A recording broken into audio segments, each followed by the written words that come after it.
It's difficult to think of a scenario where being brave would be a negative mindset for you to be able to tap into, because bravery affords new options you haven't previously considered. If you're a coward, you don't have certain options on the chessboard because you simply don't have the bravery to make X moves. But if you are brave, you can analyze these moves. So you have a whole bunch of moves that most people don't have. Most people do not have the bravery to consider alternate paths. You need to be able to look at the chess moves that most people will not be prepared to make, and most people live very afraid. So bravery is an extremely important skill to hone. It's something you should practice. You should often sit and think, what would be the bravest decision I could make in this scenario? What would be the bravest one I could possibly make? And consider it. I'm not saying do it, but you should get in the mental model of considering it. Because quite often when you're a coward, brave decisions don't even cross your mind, ever. They don't even cross your psyche. They're not even something that's interesting to you. You haven't trained your mind to consider them. So you need to train your mind to consider bravery, because bravery is something that is going to universally apply throughout your life. It doesn't matter if you're rich, it doesn't matter if you're poor, it doesn't matter if you're in Thailand, it doesn't matter if you're in Peru. Having the option to be extremely brave and consider the options which are afforded only to a brave person is going to be something which is always going to benefit you. So it's very important that you consider and think about bravery as a whole, something I want you to hone. Because life is sales. Convincing a woman to love you is sales. Work is sales. Life is sales. So fantastic thing to learn. Boxing, once again, fantastic thing to learn. It's very good. Your body and mind are connected. You cannot have a strong mind without having a strong body. Fantastic. Who should you be before you become rich? Well, money is an amplifier. Money's not going to change who you are. It's going to amplify who you are. If you're a good person, it'll make you a very good person. If you're a bad person, it'll make you a very bad person. If you're a weak person, it'll make you very weak and cowardly and scared. If you're a strong person, it'll make you very brave. Money amplifies. So you actually kind of have to hope that you don't get rich too early before you've struggled enough, because men are built on the back of struggle. You have to go through pain and terrible things as a man and struggle constantly to be a good man. No man who has not struggled is a good man or good at being a man. But don't worry, I think God has a plan for you. You should be trying your absolute best to get rich all of the time. You should be struggling and working as hard as possible. And all of those lessons that will come with all the suffering and the difficulty will be amplified by the time you're a multimillionaire and you'll become the best version of yourself. That's how you become a top G. Wake up every day and be prepared to give 100% focus to all of the things you do. That's all you have to worry about. It's kind of like, if you worry about the work, the results come. The results are easy. Guys, money is easy. Money is easy. Women are easy. The life you want is easy. All you have to do is fall in love with the work. If you fall in love with the work, fall in love with being good at doing your work, getting it done, never missing a day, because the easiest way to make sure you never miss a lucky day is to try every single day. Lucky days exist, and you're never going to know if you have a lucky day or not unless you try every single day. Then you're never going to miss any lucky days, and you're going to pull it off, and you're going to realize it wasn't actually that difficult. All it took was consistency and constant effort, never being lazy and doing everything I'm supposed to do properly. When you tolerate something, you're admitting you deserve it. You're going to get exactly what you deserve in life, from women, from masculine friendship, financially, respect on the street, luck. You get the luck you deserve. If you try your very best in all things, and you pray, and you're really thankful to God, and you say thank you all the time, you start to become very lucky. Lucky things start to happen. You get the luck you deserve when you try. It's truly remarkable. When a woman looks at you and goes, he can do anything he says he's going to do, that's when you become instantly attractive. Competence is extremely important. That's the masculine world. And peacocking built this world. Don't let losers and brokies sit and say to you, oh, all our graves are the same, it doesn't matter. No, it does matter. You were not born to suffer and die without being remembered or leaving a mark on this planet. You weren't born for that. You were born to do something great and to be remembered. You were born to leave offspring which are so fantastic, raised in your image, that you, by proxy, are discussed into eternity. Your bloodline becomes synonymous with competence and capability. That's why you were born. The reason the male peacock shows his feathers is to say, look what I have. There is nothing wrong with that. That's what built the modern world. All of the explorers who risked their lives on the 7 seas did it to say, look what I did. The most beautiful buildings around you, the cathedrals, all these things that were built by men saying, look what we have done. We have done something other people cannot do. Flexing in and of itself is not a stupid idea. It's actually a biological norm amongst men. Don't be confused. You don't want to flex asininities. You want to flex capabilities. You want to flex competence. You want to flex, look what I can do, which others cannot do. And respect often lies on the other side of fear. If there's a decision that everybody's afraid to do, but you do it, that is what's going to get you respected by your peers. But masculine brotherhood has been the basis of keeping you accountable. It's very easy for you to become the best version of yourself if all the men around you are pushing you all of the time. And they're ensuring that they are being their best selves, which is constantly pushing and striving towards successes. This is what you're supposed to do. You always have. This is why even boxers, although they fight alone, they train as part of a camp with other boxers. You're always pushing yourself all of the time. That's the primary objective of masculinity, is to leave your mark on the world. And it's easiest to do that if you have brothers behind you who are pushing you to be your best self. I don't know how to keep that fire going. What should I do? This is a really interesting question, actually, because it amazes me that so many people in the world still today, even though we have instant access via social media to the truly successful, believe anything they've done matters. So you've made 100 grand. You're still poor. That's nothing. That is nothing. 100 grand is nothing. It is my cigar bill for a month. It's nothing. You've changed nothing. You've achieved nothing. You need to compare yourself always and constantly to somebody who is outperforming you. You need to stop being so happy with yourself for these tiny little successes. This is what they teach inside of common pop psychology classes. Yeah, and take the small success and be happy with it and put little milestones and reward yourself for achieving the little milestone. No, that's not what you should do. The point is, the fact you could have a little tiny success and quit shows that there's something wrong with your mentality and your firmware in the first place. You don't know what success is. I don't consider myself successful. So how can you consider yourself successful enough to not work? All I do is work. I work 7 days a week, 18 hours a day, every single day, never missed a day, headache or not, ever. So I don't understand this mindset. And you see a lot of people do it, right? They'll say, oh yeah, I had a really great week and I've made some money and now I'm in Costa Rica. You're never going to win that way. People often say to the extremely wealthy people, why do you work all the time? All you do is work. If I was as rich as you, I'd just go on holidays. Not understanding that the kind of person who goes on holidays when they have money is not the kind of person who becomes truly rich. The kind of people who become truly rich are the people who work every day no matter what. Which is why all of the people who are truly rich are workaholics, because it's the only way to really get there. You can get to a certain point once you're a trillionaire, you're Jeff Bezos or whatever, that you can take some days off. I'm not saying that, but the point I'm making is you need to fall in love with being happy with yourself for how hard you've dedicated yourself to a task. That needs to be more satisfying to you than relaxing. Relaxing is probably the most boring thing you can possibly say for me to do. Say, Andrew, do you want to go relax? I say, what do? Stare at a wall? That sounds terrible. Nothing is worse than relaxing. I don't want to relax. I want to work. That's all I want to do is work. Because if I work and I achieve things, I feel good inside. I got something done. I feel good. I feel happy. If I just relax, nothing's been achieved, so I don't see the point of it. It doesn't even relax me. In fact, it makes me very anxious. So then I feel more stressed than if I was just doing the work in the first place, which is why relaxing is impossible for me. And he said, well, it sounds like you have an anxiety disorder. If it's a disorder that allows me to constantly work all of the time and never be happy unless all of my work is complete, thank God I have it, because if I didn't have this disorder, I'd be a normal jackass like you. Guys, time is running out for a chance to win. It truly is. You guys are truly running out of time. It's very important that you get your act together quickly. So if you want to call it anxiety disorder, then get one. Don't be talking about headaches. Don't be talking about working. Don't be arguing with women. You have things to do, right? Doesn't matter if you have a headache or not. You must work. Anxiety sounds like free energy. Could give me more. Absolutely. Anxiety is exactly that. It's free energy. Nervousness is free energy. The inability to rest or relax or sleep is free energy. You just have to have the discipline to direct it in the correct directions. You need to sit at home and feel this fire inside of you because you do not have all of the money you want, all of the respect you want, and your name has not been echoed into eternity. You're not etched into the halls of history. You need to take all of that fire inside of you and all of that anger and direct it at one task. And you need to try your absolute best to ensure you succeed in that task. It's down to you. I can't drag you across the finish line. I can only show you where the race is and try and hype you up before you run. I can take you to the start line. I can tell you you can do it. I can tell you how fantastic it is when the race is over. I can tell you it is worth it, but you have to be the one to run the race. I can't carry you. If you're gonna ask me stupid questions about headaches, you're never gonna make it. There's gonna be a huge contingent of the populace that never make it. But when you do, it is worth it because you're remembered.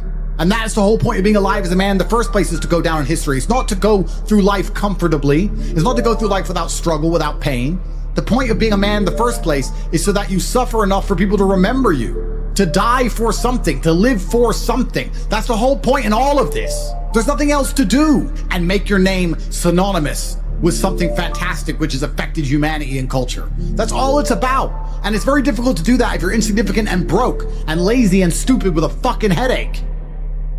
I don't think most of you realize that you do not have time. Everything is time. Time can be converted into anything. We all know time can be converted into money. People say often, time is money. This is true. Money is also time. You spend money to save time. Time is the enemy of the rich man, so he takes a private jet to save time.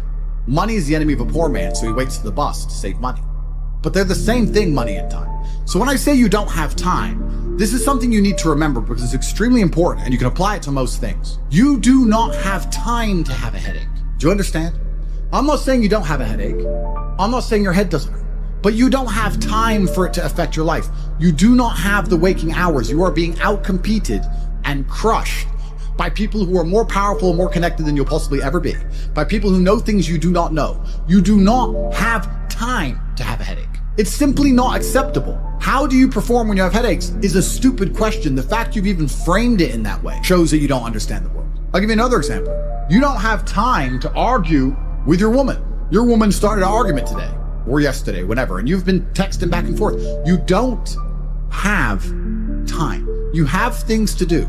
There's unlimited work in the universe. You don't have time to have a headache or message girls or scroll Instagram. You don't have time for any of these things. Time is your lifeblood. It's all you've got. You can turn time into reputation. You could turn time into global fame. You could turn time into respect. You could turn time into a fantastic body. You could do anything with your time. You could choose a random embassy. You could choose a random country that you have beef with, Chile. And you could go stand outside the Chilean embassy with a sign saying, "Down with Chile," for no reason. But if you stood there every single day, after about 2 years, people would be like, who is this guy and why does he hate Chile so much? You can turn your time into anything you want. So how are you gonna waste it sitting around saying, I have a headache? Boo boo, I have a headache. But the question is framed incorrectly.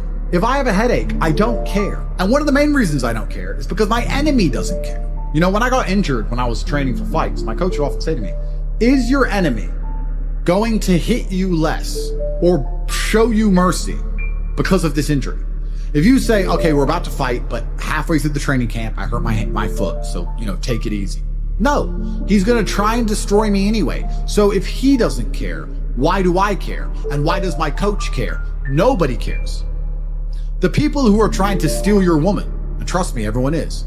The people who are trying to take the money that you want to earn and put it in their pocket before you can. The people who want to have large and gorgeous feathers on their peacock to show the world all the amazing things they've done. They don't care that you have a headache. So why do you care? You need to reprogram your mind. You don't have time to have a headache. You don't have time to be doing the majority of things you do. And there's always been and always will be, and we could talk about that again.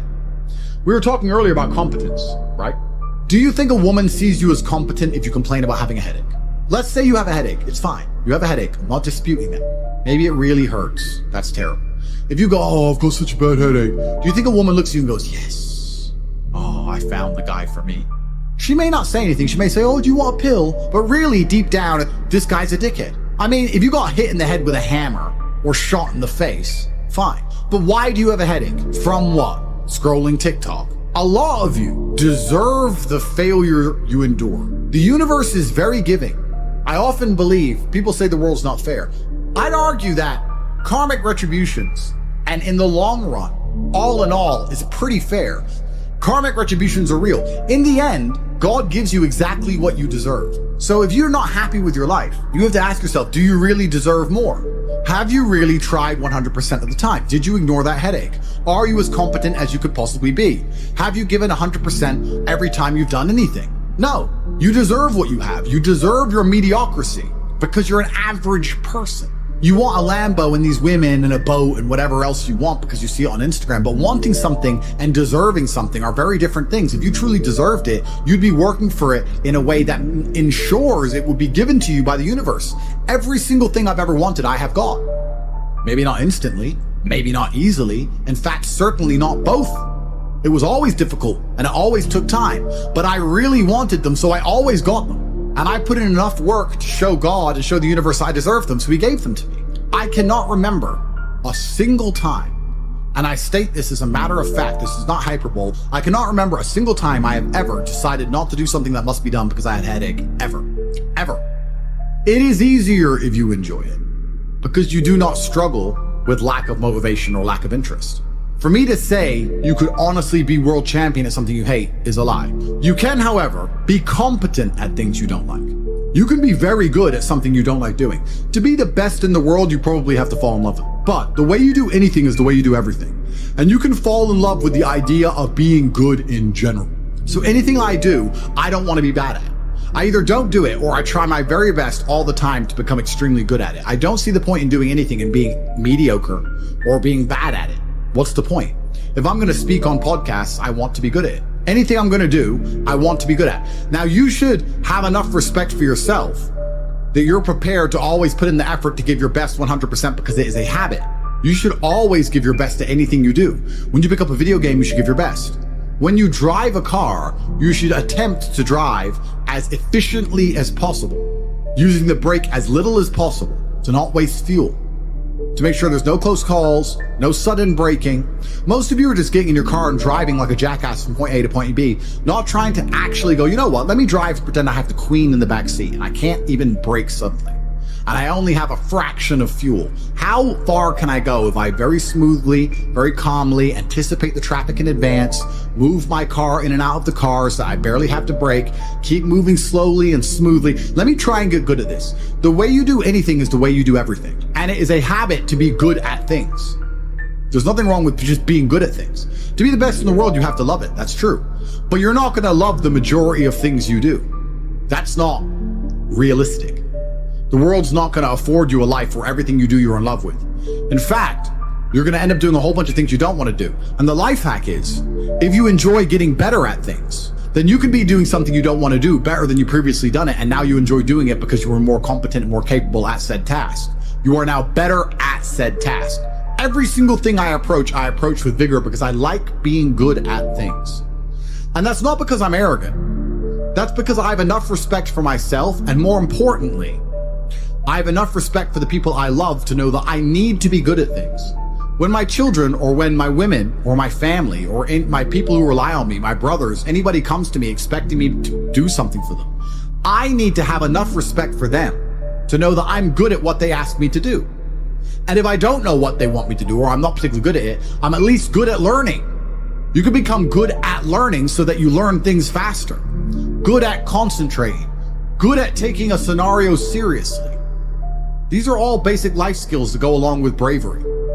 That's going to put you in a competitive bracket amongst the masculine realm which exists today, because most people can't even focus. Most people can't even focus or try hard at anything. So to answer the question, can you become world champion without loving boxing? No, you can't become the best in the world. However, you can become very good at it because you can have enough discipline to ensure that you go to training, and you can make sure that you're the kind of person who, if you're going to go to training, you're going to try your best. Guys, you're going to go to training for an hour. Whether you try hard or don't try hard, you're going to spend an hour in the boxing gym.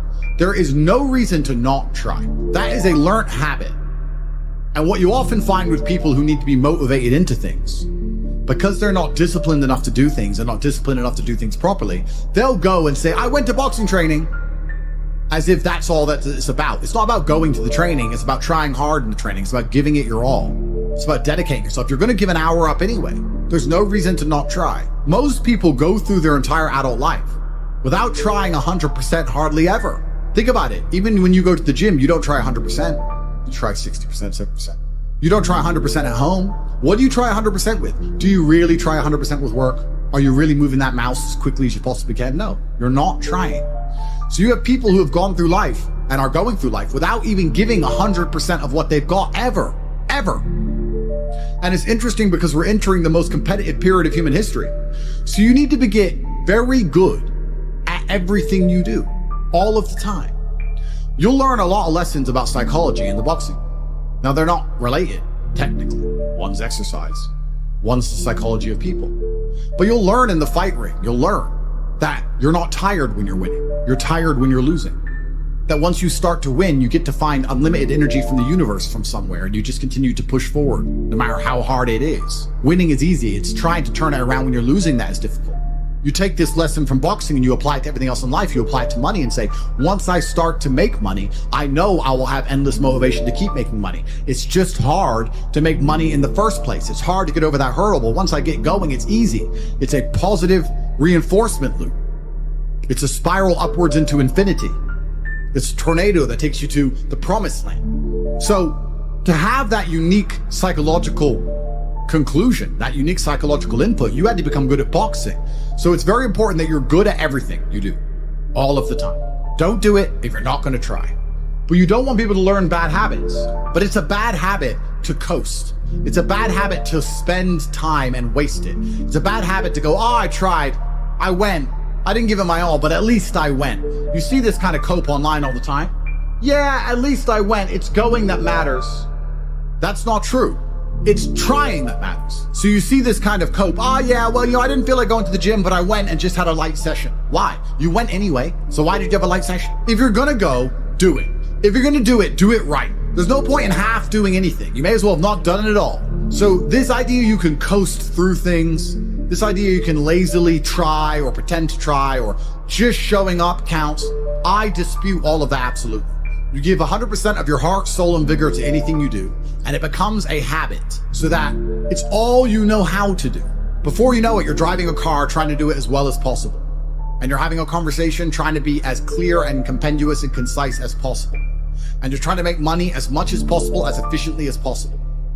And you're trying to educate your children as well as possible. You're trying to protect your family as much as possible. You're trying to get as strong as possible. Because all you know is maximum limits. That's all you've ever done. You've never done any of this, that garbage can go out the window. So you need to get good at getting good at things.